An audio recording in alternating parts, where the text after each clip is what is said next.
నమస్తే, నేను సిరి. గరికపాటి నరసింహారావు గారు ఈ పేరు చెప్పగానే మనకు ముందుగా గుర్తుకొచ్చేది ఏంటంటే భార్యాభర్తల బంధం గురించి చాలా చక్కగా అయితే ప్రవచనాలు అయితే చెప్తూ ఉంటారు. ఆయన ప్రవచనాలు విని కూడా చాలామంది మానవాళ్ళు కూడా చాలామంది ఉన్నారు. అయితే ఇప్పుడు గరికపాటి నరసింహారావు గారు అయితే ఒక టాక్ ఆఫ్ ద టౌన్ లాగా అయిపోయింది. ఎట్లా అంటే ఆయన వ్యక్తిగత విషయాలు, ఎప్పుడో గతంలో జరిగిన విషయాలు ఇప్పుడు అన్ని బయటికి రావడం, కుటుంబ విషయాలు కూడా బయటికి రావడం, ఆమె మొదటి భార్య గురించి మాట్లాడడం, ఇదంతా జరుగుతుంది. అయితే దీనికి సంబంధించి ఎవరైతే మాట్లాడుతున్నారో వాళ్ళకి అంటే ఒక ముందు హెచ్చరిక లాగా అయితే ఇప్పుడు గరికపాటి టీమ్గా నుంచి అయితే ఒక హెచ్చరిక వెళ్ళడం జరిగింది. అయితే అసలు ఇంతకీ ఏం జరిగింది, ఎందుకు ఇప్పుడు గరికపాటి గారి గురించి ఇంతకన్నా మాట్లాడుతున్నాం అనే అంశాన్ని మనకు వివరించడానికి మనతో పాటు ఉన్నారు ప్రముఖ సీనియర్ జర్నలిస్ట్ జగదేవ్ గారు. నమస్కారం సార్. సార్, గరికపాటి నరసింహారావు గారు, సో ఈ గురువుగారి అంటే స్వామి అనుకుంటాం, అయ్యగారు అనుకుంటాం, గురువుగారు అనుకుంటాం, ఈయన చెప్పే ప్రవచనాలు వింటే చాలా వరకు బంధాలు ఎట్లా ఉండాలి, ప్రేమికులు ఎట్లా ఉండాలి, భార్యాభర్తలు ఎట్లా ఉండాలి, అంటే పెద్దవాళ్ళు ఎట్లా ఉండాలి పిల్లల ముందు అని చెప్పి చాలా చక్కగా చెప్పే ఈయన గురించి కొద్ది కాలంగా యూట్యూబ్లో కొన్ని వీడియోలు అయితే హల్చల్ అవుతున్నాయి. చాలా అంటే ఆయన పర్సనల్ లైఫ్ గురించి, మొదటి భార్య గురించి చాలా వరకు మాట్లాడుతున్నారు. సో అది అసలు ఏం జరిగింది, ఎందుకు ఇట్లా సడన్గా ఇట్లాంటి ఒక మాటలు మాట్లాడుతున్నారు ఈయన గురించి? ఇట్లాంటి మాటలు నేను మీరు అన్నట్టు సోషల్ మీడియా వేదికగా చాలా హల్చల్గా నడుస్తుంది.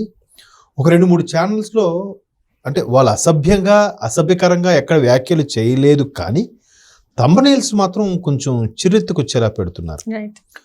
అది కొంచెం ఎబ్బెట్టుగా ఉంది. అది వాళ్ళ యొక్క భావోద్వేగానికి గురయ్యేలాగా, లేదంటే వాళ్ళ మనోభావాలు దెబ్బతీసేలాగా అనిపిస్తున్నాయి. అది చాలా తప్పు ధోరణి. బట్ ఇవాళ రేపు అంటే వాళ్ళ పెట్టడంలో కూడా తప్పు వాళ్ళది కాదంటాను నేను. ఎందుకంటే జనాలు కూడా అలాగే ఉన్నారు. నేను గరికపాటి వారికి సంబంధించిన ఏవైతే ఈ మధ్యకాలంలో మీరు అంటున్నట్టుగా గత 2 రోజులుగా జరుగుతున్న వ్యవహారంలో చూస్తే, ఆయన గురించి ఫేవర్గా చెప్పిన దానికి వ్యూస్, కామెంట్స్ చాలా తక్కువ ఉన్నాయి. ఆయన గురించి కొంచెం వ్యంగ్యంగానో, వెటకారంగానో, లేదా థంబ్నెయిల్స్కో పెట్టిన వాటికి వ్యూస్ లక్షల్లో ఉన్నాయి. అంటే ఇక్కడ ప్రజలు ఏం కోరుకుంటున్నారండి? అంటే నెగిటివిటీని కోరుకుంటున్నారు. కాంట్రవర్సీయే ఇక్కడ. మరలా నేను చాలా సందర్భాల్లో చెప్పాను, మళ్ళీ చెప్తున్నాను. పూరి జగన్నాథ్ గారి డైలాగ్ని ఒకసారి గుర్తు చేసుకుందాం మనం. ఆయన ఎప్పుడు కూడా వాస్తవానికి అతి దగ్గర కాదు, వాస్తవం అని చెప్తాడు ఆయన. గాంధీ సినిమా 100 రోజులు ఆడలేదు ఇండియాలో, అవునా కదా? కడప కింగ్ అంటే 100 days 200 centers కదా. ఇప్పుడు పుష్ప బెస్ట్ ఎగ్జాంపుల్. దాన్ని అంటే సినిమాగా చూడండి అంతవరకే. మరి అది స్మగ్లర్ ఇవన్నీ కూడా వ్యాఖ్యలు చేసిన సందర్భాలు ఉన్నాయి ఇదే గరికపాటి. మరి ఈరోజు దంగల్ తర్వాత 2nd ప్లేస్లో ఉంది హైయెస్ట్ కలెక్షన్లో భారతీయ సినీ చరిత్రలోనే. 1800 కోట్లు పైచిలకు వసూలు చేసింది. అంటే ఎట్లా ఉందంటే జనాలకి నెగిటివిటీ, కాంట్రవర్సీ. ఎవడో భార్య ఎవరితోనో లేచిపోయింది, ఎవరో భార్యాభర్తలు విడిపోతున్నారు, లేదా ఒక పెద్దింటి పిల్ల వేరే ఒక పేదవాడితో ప్రేమలో ఉంది. ఇట్లాంటి వ్యవహారాలు ఆఖరికి పడక గదిలోనూ పర్సనల్ లైఫ్లో కూడా తొంగి చూసే సంస్కృతి మనందరికీ ఇంజెక్ట్ అయిపోయిందని నా అభిప్రాయం. సో ఇటువంటి నేపథ్యంలో ఎప్పుడో అది ఎవరు మన మిసెస్ గరికపాటి వారి మొదటి భార్య ఆమెట కామేశ్వరి గారు, ఆవిడ ఎప్పుడో 35 ఏళ్ళ కిందట ఇద్దరు విడిపోయారు. పిల్లలు ఈయనే సాకాడు, ఈయనే పెంచాడు. ఆయన అబ్బాయి కూడా మంచి ప్రవచనకర్త. సో ఆవిడ కూడా ఏం చెప్తుంది, ఎప్పుడో 35 ఏళ్ళ కిందట జరిగింది, నేను దాన్ని మర్చిపోయాను, పిల్లలు కూడా ఆయనే చక్కగా బాధ్యతగా చూశాడు, అంతా బాగుంది అని మాట్లాడుతూనే మరోవైపు గరికపాటి వారి మీద కొంత నిష్ఠూరంగా నింద వేసేలాగా మాట్లాడారు ఆవిడ. మాట్లాడుతున్నప్పుడు ఆ వీడియో చూశాను.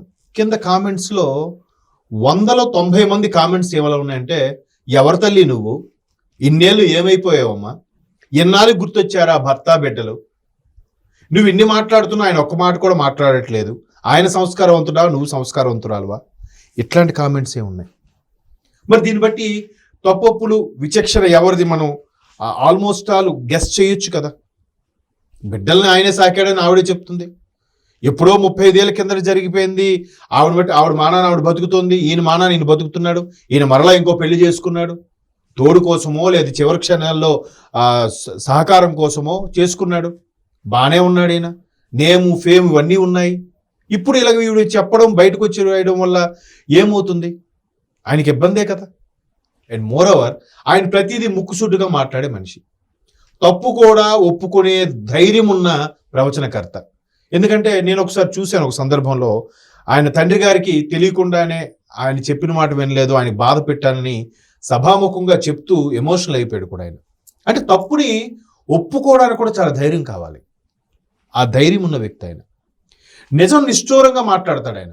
ప్రధానమంత్రి మోదీ గారు పరిపాలన అలాంటి వ్యక్తి ఉండాలమ్మా మనకి, సనాతన ధర్మం బతకాలి అంటే, హైందూ సిద్ధాంతం ముందుకెళ్లాలంటే అలాంటి వ్యక్తి ఉండాలని చెప్పే ధైర్యం ఉన్న ప్రవచనకర్త.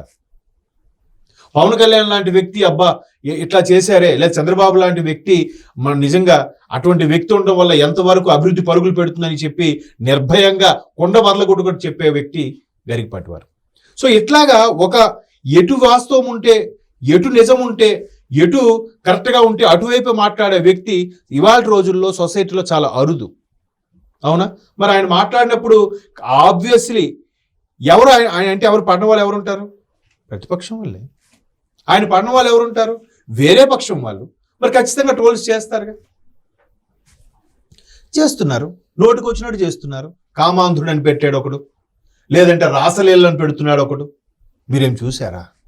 అసలు వాళ్ళ పర్సనల్ లైఫ్ లో ఏం జరిగింది అనేది ఎవరికి తెలియదు. ఆ ఇద్దరు వ్యక్తులకు తప్ప ఇంకెవరికి తెలియదు. మనం మాట్లాడడం ఎంతవరకు కరెక్ట్ అసలు వాళ్ళ విషయంలోకి వెళ్ళి, అది కూడా ఇప్పుడు 35 years బ్యాక్ జరిగిన విషయాన్ని. ఇప్పుడు భార్యాభర్తలు చాలా మంది విడిపోతున్నారు ఈ మధ్యకాలంలో.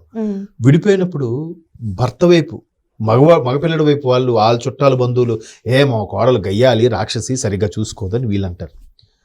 అమ్మాయి తరపు వాళ్ళు వాడు చెత్త కదవా, అన్ని అవలాట్లు ఉన్నాయి, తాగుబోతూ తిరిగిపోతూ, భార్యని పట్టించుకోడు, వచ్చిందంతా ప్యాకెట్లో తగలేస్తాడు, ఇలాగ ఏవో రకరకాల చెప్తారు. బట్ ఏం జరిగిందని ఇది వాళ్ళిద్దరి మధ్యన 4 గోడల మధ్యన తెలుస్తుంది. మూడో వ్యక్తి నోబడీ కెన్ జస్టిఫై కదా. మరి ఇలాంటి టైంలో నరవలేని 4 కదా, ఏదో ఒకటి మాట, అదిగో పులి అంటే ఇదిగో తోక అంటాడు ఒకడు. వాడు పులి చూడ్డు, వీడు తోక చూడ్డు. అట్లాగా లేనిపోని ప్రోపగాండా క్రియేట్ చేసి, గాసిప్స్ క్రియేట్ చేసేసి దాని ద్వారా సునకానందం పొందే వాళ్ళు చాలా మంది ఉన్నారు నిజంగానమ్మా. కాబట్టి దీనివల్ల ఇప్పుడు ఆయన ధైర్యవంతుడు. చాలా వరకు ఆయనలో గొప్ప విషయం ఏంటో నేను గమనించింది, ప్రతిదీ తర్కం జోడించి చెప్తాడు. ఇప్పుడు మీరు స్నానం చేసి టెంపుల్కి వెళ్ళాలంటే స్నానం చేయకుండా వెళ్ళిపోతే కాదా? మిగతా అన్యమతస్థులు స్నానం పానం లేకపోయినా వారానికి ఒకసారి స్నానం చేసినా వాళ్ళు వెళ్తున్నారు కదా, మేము వెళ్ళకూడదా అని అంటూ ఎవడో వితండవాదులు ఇస్తాడు. వాళ్ళందరికీ సమాధానం ఆయన ఎప్పుడో చెప్పాడు. మొన్న కరోనాతో ప్రూవ్ అయింది అది. అవునా? బయట నుంచి రాగానే కాళ్ళు చేతులు ఎందుకు కడుక్కోవాలి, శుభ్రంగా ఎందుకు ఉండాలి, శుచిగా ఎందుకు ఉండాలి, శుచిగా ఎందుకు వండాలి, మళ్ళీ దాని మనస్తత్వ శాస్త్రం.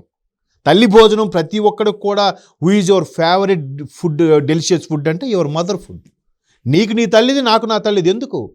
తల్లి అంత శుచిగా శుభ్రంగా నా బిడ్డ చక్కగా తినాలి, ఇవి మలినాలు అంటుకోకుండా ఏమి ఇబ్బందులు లేకుండా ఉండాలి అనే తాపత్రయంతో తల్లి ఆ విధంగా ప్రేమతో వండుతుంది కాబట్టి టేస్టీగా ఉంటుంది. అదే కదా ఆయన లాజిక్ చెప్పింది అక్కడ. దీనికి సైన్స్ జోడిస్తాడు, సనాతన ధర్మం జోడిస్తాడు, వాస్తవికతకు దగ్గరగా చెప్తాడు. వాళ్ళు మరి ఇన్ని చెప్పిన ఆయన కుటుంబం వచ్చేసరికి ఆయన 2 పెళ్ళిళ్ళు చేసుకున్నాడు అనే వాళ్ళు కూడా ఉన్నారు. ఇప్పుడు ఆమెకి ఏ ఇబ్బంది పెట్టలేదు.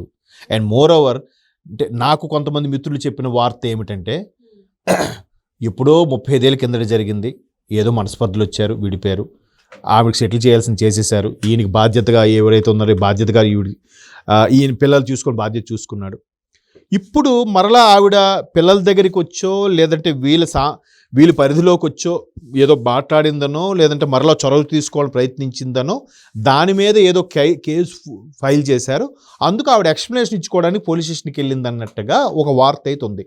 మేబీ దాంట్లో వాస్తవం ఉండొచ్చు, మనకు తెలియదు. బట్ ఏదైనా ప్రతి కుటుంబంలో ఉన్నవే కదా. దాన్ని చిన్న ఒక లాజిక్ని పట్టుకొని గరికపాటి వారి వ్యక్తిత్వాన్ని, గరికపాటి వారి నేము ఫేమ్ ఉన్న వ్యక్తిని ఈ విధంగా వ్యక్తిత్వ హననం చేయడం అనేది మంచిది కాదు. సోషల్ మీడియాలో చాలామంది మిత్రులు చాలా అసభ్యకరంగా, జుగుప్స కలిగించేలాగా కామెంట్స్ కానీ థంబ్నెయిల్స్ కానీ పెడుతున్నారు. దయచేసి అలాంటి పెట్టొద్దని నా మనం. ఎందుకంటే కోట్లాది మంది ఫాలోవర్స్లో నేను ఒకడిని. రైట్.